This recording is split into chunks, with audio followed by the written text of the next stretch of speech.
In today's video, we will take out the front bumper of 2010 Toyota Corolla. First, we will lift up the parking brake, then we will lift up the car. I am using a four-wheeler jack, so I don't really need to pull up the handbrake. But if you're using the regular jack that comes with the car, you must lift up the parking brake, otherwise the car will fall apart. Before we jump into the process, please consider liking this video and subscribing to our channel. Now, let's jump into the process. We'll start off taking out the first 10mm screw from the corner of underneath of the bumper. I'm using an impact gun with a 10mm nutsetter, but you can use a round head ratchet with a 10mm nutsetter. First screw is out. A little ahead, we will take out another 10mm screw.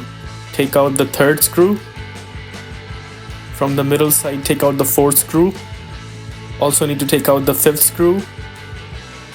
Then take out the last screw from the other end of the bumper. With that, we are done from the underneath side. Notice the bumper is losing its grip. Jumping onto the corners, we'll take out the first clip using a door upholstery remover. Then take out the bottom bigger clip. First, we need to completely take out the bigger portion and then slide the clip outwards. We will try to push the fender liner a little inside to make some room. You might notice there is one screw at the end, but that screw has nothing to do with the fender liner. It is free, so we don't need to take out that screw. It's for the bottom cover of the bumper itself. We will just leave it as it is. Now we will slightly pull the bumper from the edge. The other side has an accident, but the process is exactly the same. So what you do is you take out one clip from here and then one clip from the middle, and then you slightly pull the bumper from the edge. The process is exactly the same as of the other side with no difference. Now we will jump onto the top part. For that, we will have to open the hood.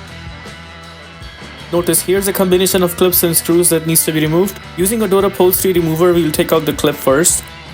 Clip is out. Notice there's that one weird screw inside the rubber cover. We'll take that screw out using a Phillips screwdriver. I noticed I had to push really hard in order to take the screw out, so be very careful taking the screw out because sometimes it slips over and then it really makes it difficult to take it out. There we took that screw out. Moving ahead, we will take out a 10mm screw, followed by taking out a clip from the middle. Then take out another 10mm screw from the middle.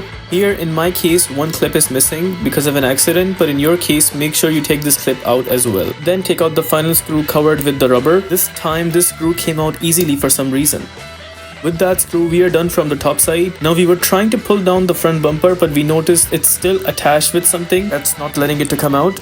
If you remove the underneath engine cover and notice there is one clip on one side and the other clip on the other side that's attached with the rebar and holding on to it. It's actually the first time I've personally seen a clip attached with a rebar.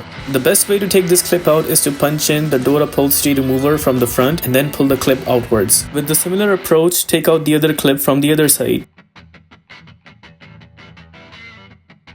Now we are good to pull down the front bumper completely. This car has fog lights, so we would have to take out the plug for that. This is the driver side fog light plug that we need to remove. Also need to take out the passenger front fog light plug. With that, we are done taking out the front bumper completely. If this video helps you in any way, please consider liking this video and subscribing to our channel.